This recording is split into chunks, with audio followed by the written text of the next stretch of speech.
Wait, do you believe in God? Everyone has, at some point or another, reflected on the question of the existence of God. Maybe you were raised in a religious household and began questioning your belief early on. Or perhaps you had a spiritual experience, a deep feeling, a strange coincidence, something that told you that maybe there was something beyond the material. What can our understanding of the world tell us about God? Isn't it just a question of faith? And is it a relevant question at all? Hang on, because today we're diving into one of the oldest, deepest questions humanity has ever asked. Does God exist? 1. Who is God? So first of all, as always in these videos, bear in mind that these just express my view on the subject, and I will voluntarily omit certain aspects of the question that I find less relevant. I highly recommend that you check the arguments for yourself, and I don't claim to be a representative of any movement. That being said, as good students, let's define the terms. Who, or maybe what, is God? So God has had many characteristics given to him throughout the ages. So let's first start by attributing him a reduced set of traits. By the way, one characteristic that I will for sure not give him is a gender. God is neutral, and if I'm using the pronoun him, it's just out of convenience. I guess I could be using the pronoun it to make it more neutral, but I would lose the agential character of God. So God is the creator of the universe and everything that exists: space, time, matter, and energy. Being the creator of these elements, he is outside of them, meaning he is infinite, atemporal, and immaterial. He is a necessary being, meaning that he couldn't not have existed. All the rest is just contingent on him. He is immutable, meaning that his nature is fixed and he won't change over time.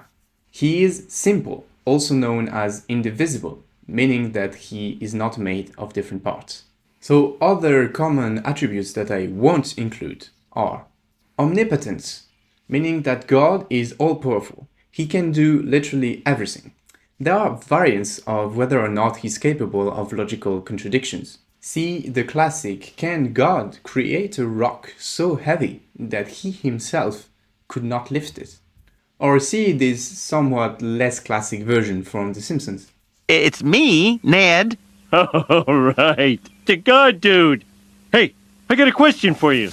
Could Jesus microwave a burrito so hot that he himself could not eat it?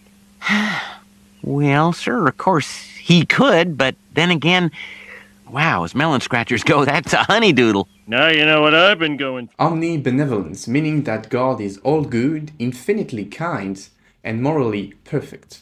This leads to maybe the most famous atheistic objection, the problem of evil. If God is all good and also all powerful, why does he let evil happen in the world? So just for you to know, in response to this, theists have created what we call theodicies, which are a way to account for this problem of evil.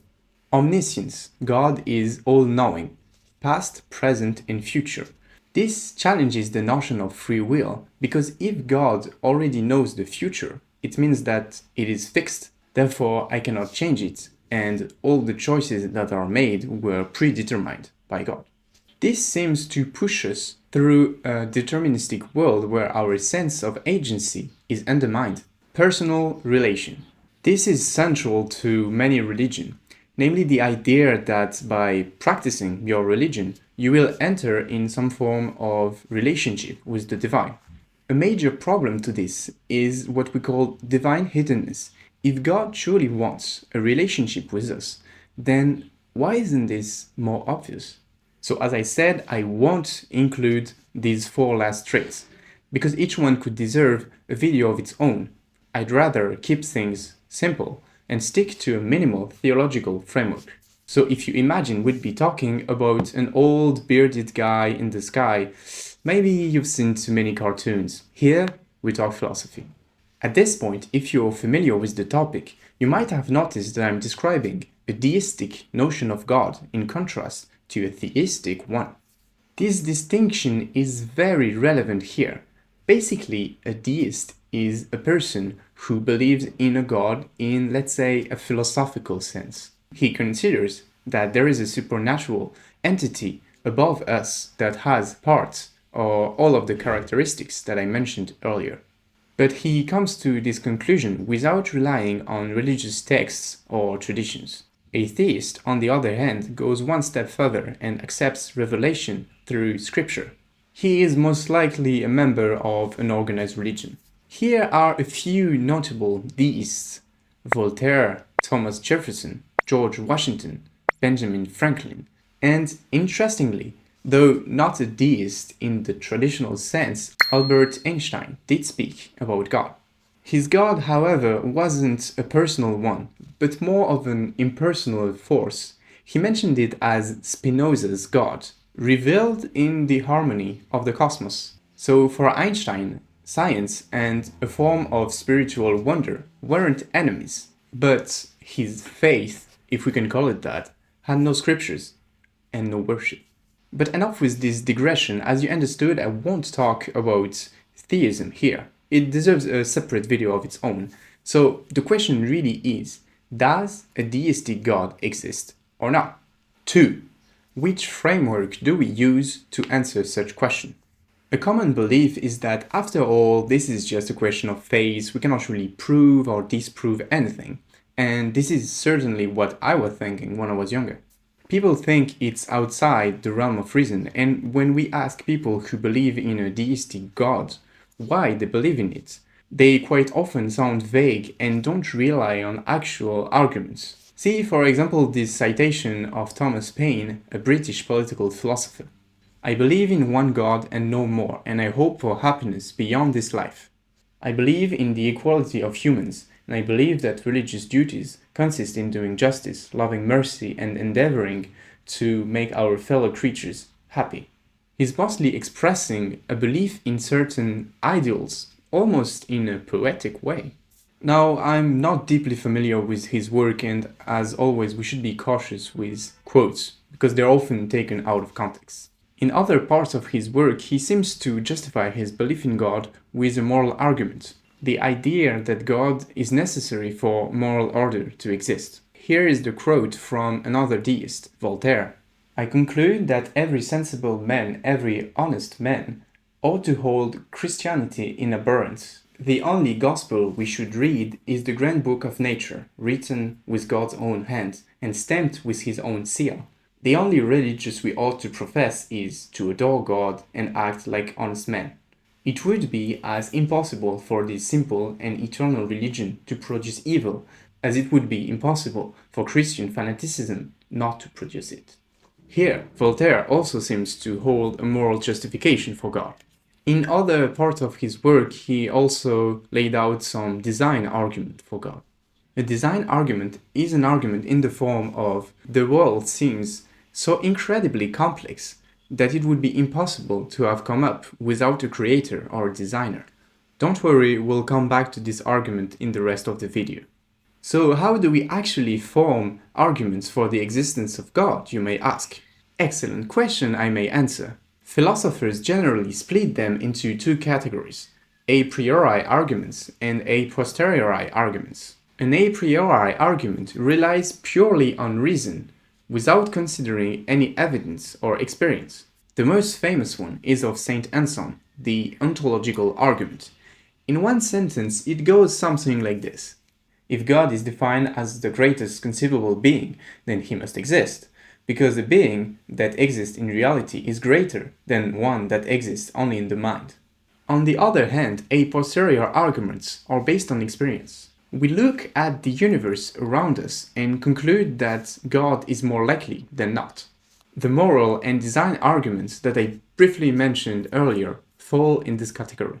Now, personally, I'm not a big fan of a priori arguments for at least two reasons. First, I don't think that anyone has ever genuinely been convinced by them. Most scholars consider the ontological argument pretty weak. And come on, have you ever heard someone justify God by saying something like, "I don't know, man, I'm just thinking about this maximally great being, so it has to exist, right?" No. No one in history has ever said that. And the second reason is that the ontological argument is kind of all or nothing. Either it works and that's it, God is the necessary being, or it doesn't and it just stops there. There is no refinement. There is no, oh, okay, this is actually a challenge, but if we define God in this other way, then maybe it could actually work. It's too binary for probabilists like me. So now get ready for the arguments that I find the most appealing. 3. Prior evaluation. I always like to frame beliefs in a Bayesian paradigm because it is a very robust mathematical way to assess the truthfulness of a claim. Named after the Scottish statistician Thomas Bayes, this method is all about thinking in terms of probabilities. Here's how it works. You start with a first guess, called a prior, about how likely something is to be true or not. In our case, that would be the probability that God exists, regardless of any data about the universe. Then, as you encounter evidence, either for or against, you update this probability. There is even a precise formula to compute this, but don't worry, I won't get into the math. I'll just link good resources for anyone who wants to deep dive further about what is Bayesian reasoning. So, first we need to assess the probability of God without any data, just as a pure fact deprived of experience. This is hard, I won't deny it. One would be tempted to say that there is a 50-50 chance that God exists, because without evidence we cannot go in one direction or another. I would personally be tempted to be a bit more skeptical and say that it actually is more unlikely that God exists if we don't have any evidence, simply because it's always more likely that something doesn't exist rather than it exists. For example, if you want to assess whether ghosts exist or not, you wouldn't say that without any evidence there is probably 50-50 chance that they exist, right? You would probably be a bit more skeptical. The set of all possible things is incredibly larger than the set of things that actually exist. So granting a 50-50 chance to every new idea, including God, would be too generous. Okay, so now let's look at some actual evidence. 4. The contingency argument. There is something, therefore God exists. Not convinced? Let me explain in terms of formal logic. For academic rigor, I must say that I will present a modified version of the contingency argument, not the classical one from Leibniz or Aquinas. I just find it more convincing like this. P1. The universe exists. P2. There are two possibilities. Either it is caused by something, defined as God, or not. P3. A universe existing with no reason seems more unlikely than a universe existing for reason. Conclusion.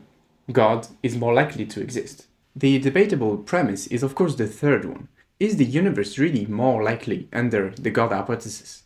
It will be hard for me to prove, but I just find it difficult to make sense of the idea that the universe could just be there, without any reason whatsoever. I can't really justify it, but psychologically it makes more sense for me. The concept of the universe somehow justifying itself doesn't quite click for me. Therefore, in my opinion, it raises the likelihood of God. So let's say that it goes from unlikely to somewhat likely, or maybe even. 5. Argument from design. An argument from design goes something like this. The world shows signs of design that would be unlikely or even extremely unlikely under a purely materialistic hypothesis. Now, what counts as actual design can vary. Some see design in the complexity of life, on how the environment seems perfectly fit for us. See, for example, the infamous banana argument. Behold the atheist's nightmare. Now, if you study a well-made banana, you'll find on the far side there are 3 ridges. On the close side, 2 ridges. If you get your hand ready to grip a banana, you'll find on the far side there are 3 grooves, on the close side 2 grooves. The banana and the hand are perfectly made one for the other. You'll find the maker of the banana, Almighty God, has made it with a non-slip surface. It has outward indicators of inward contents: green, too early; yellow, just right; black, too late. Now, if you go to the top of the banana, you'll find, as with the soda can makers, they placed a tab at the top, so God has placed a tab at the top. when you pull the tab, the contents don't squirt in your face. You'll find the wrapper, which is biodegradable, has perforations. Notice how gracefully it sits over the human hand. Notice it has a point at the top for ease of entry. It's just the right shape for the human mouth. It's chewy, easy to digest, and it's even curved toward the face to make the whole process so much easier. Seriously, Kirk, the whole of creation testifies to the genius of God's creative hand. This atheist nightmare, as he puts it, is actually one of the worst arguments for God that you can find. First of all, fruits evolved to be eaten by animals. This is part of their evolutive strategy. They get eaten and then pooped out somewhere else so that they can spread. Therefore, it is in the interest of the fruit to be as sweet as possible and as convenient as possible for animals, including us humans, to eat them. But probably more importantly, bananas are not just a product of natural selection, they are also a product of human selection. We have grown bananas so that they fit our needs for generations now. Just look at this ancient banana, full of giant seeds and barely edible. Much less appealing, right?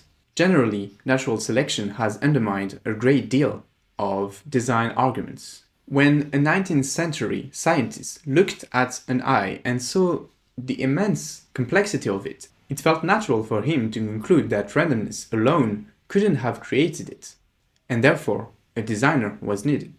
But then came Darwin and modern biology, and they showed that random mutations with natural selection actually allowed for very complex things to arise, such as an eye. I won't expand on this video, but I will link down some resources about Darwinian evolution theory. So this argument from design doesn't move the cursor in the favor of God, but there is one design that is actually much more compelling: the design of the universe itself. So look at the universe as a whole. What do you see? First, you see matter and energy. Under God's hypothesis, it makes sense to see matter. It makes sense to just see something. This is what we saw in the previous video. Under the atheistic worldview, though, there is really no reason to think that there would be something. But there's more. It's not just that something exists. It is that matter seems to be neatly arranged for complex things to arise. It's like if the universe was carefully tuned to have something interesting inside of it. Just think about it. The universe could have been just a soup of cosmic particles wandering around with really nothing interesting to see. Now, you may think that physics has a solution for this, that it's just like biology, that randomness actually creates complexity. Well, unfortunately, this time, science doesn't go in that direction. If the fundamental constants of the universe were just slightly different, even by a tiny fraction, nothing complex could have emerged. No atoms, no chemistry, no life, just chaos. This is known as the fine-tuning argument. Some people, like the most famous atheist, Richard Dawkins, actually think that physics will one day be able to solve this problem. Others appeal to the multiverse, the idea that there might be billions of universes, and we just appear to be in the one that works. So I don't have time to answer both these claims, but for me I will just say that both these options are very speculative, and for me the rational thing to do is to update our credence in favor of God. So personally, this makes God quite likely for me. 6. Argument from consciousness. This is, quite frankly, my favorite argument for God, and one that we actually don't hear so often in public debates. The more I think about it, the more it just makes sense. So, the first step is to acknowledge that there are conscious creatures in the universe. You do that by first realizing that you are conscious. I think, therefore I am, is the famous Cartesian cogito. Then you realize that other humans who share the same biology than you most likely also have consciousness. So, the key question is consciousness more likely under God's hypothesis or under a purely materialistic/atheistic universe? So a helpful thought experiment is the one of philosophical zombies. A philosophical zombie is a person just like you and me who acts and behaves the same but actually is deprived of consciousness. someone who would only answer to stimuli in a mechanical way. If you sting him, he would scream and probably say that it hurts, but he wouldn't actually have felt it. If you want, it's a bit like ChatGPT. He really talks like if he was human, but he doesn't have consciousness. So, since we are not philosophical zombie, or at least we can say that each one of us know that he himself is not a philosophical zombie, the question is consciousness more likely under God or not? So for me, this is a very good evidence in favor of God, because the world could very well be exactly the same without consciousness. It would be just everybody behaving like they do, but nobody to feel it. Under the atheistic hypothesis, it really doesn't make sense to add this additional trait that is superfluous. Under God's hypothesis, though, consciousness is much more likely, because as God is an agent, a mind, then it is really reasonable to think that he would desire conscious creatures in his world. With God, consciousness becomes something valuable, not just a byproduct. Now, philosophers and scientists are aware of this problem and they have come up with solutions. Some say that consciousness actually does bring something important, but with the philosophical zombie thought experiment, I'm really not convinced by that. Others argue that consciousness simply doesn't exist. This is called illusionism. And others say that consciousness is actually a fundamental property of the universe and that everything has it, even just fundamental particles. This is called panpsychism and it's actually getting more popular these days. And finally, others also think that consciousness is emergent from matter, a bit like wetness is emergent from combining two hydrogens with one oxygen, even if none of the atoms actually have the wetness as a characteristic. These are all fascinating ideas, but I just don't have time to treat them here. Sorry for the frustration. So for me, consciousness moves the cursor to very likely that God exists. 7. Argument from vastness of the universe. So now you might be thinking, okay, he's just a deist, he's just picking up on all of the arguments that go in God's direction. But here you will see that there is one argument that actually makes me go in the other direction. So the universe seems to be so incredibly huge, and all conscious creatures seems to be in such a tiny place of it. We've tried to look for life elsewhere, but so far, nothing. This is weird to me. Under God's hypothesis, it would make more sense to have a flourish of life and consciousness everywhere if, indeed, like I said in the last section, it is the valuable thing. But first, the universe is 1, mostly empty, and 2, in places where it's not empty, mostly deprived of conscious creatures. So theists respond to this because just everybody responds to everything. Some say that the universe is big out of necessity. It's just impossible for physics and biology as we know them to have created life everywhere. Another explanation could be that the universe is vast because we are meant to explore it. It's like part of the game in a way. For me, these responses don't quite make it, and I would still reduce my credence in God from very likely to, let's say, just likely. 8. Recap and conclusion. Time for recap. First, in this exercise, we define God as the creator of the universe. He is outside of matter, energy, and space-time. And he is the only necessary being. We didn't add anything more to it to keep the framework as simple as possible. Then I introduced the Bayesian way of thinking that I like to use. A Bayesian framework consists in first giving a prior probability. Here I take a skeptical view, that God could be unnecessary if we had no data at all. Then we need to take evidence into account that move our credence in one direction or another. The first argument we saw is that there is something, there is a universe and there is matter inside of it. Under God's hypothesis, this makes sense. A creator would preferably want something rather than nothing. But under a purely atheistic view, there is really no reason to expect anything at all. Then we saw that the universe has complex things in it. By complex things, I mean atoms, which are already a complex arrangement of particles, all the way to planets and stars. The fine-tuning argument tells us that even a tiny change in the fundamental constants would have made the universe as we know it impossible to arise. More simply, under the atheistic hypothesis, it would have been much more likely to have a cosmic soup of particles. Therefore, this moved the cursor to quite likely that God exists. After that, we turn to consciousness. Consciousness exists, and with the thought experiment of the philosophical zombie, we saw that consciousness is not necessary for a material universe to function.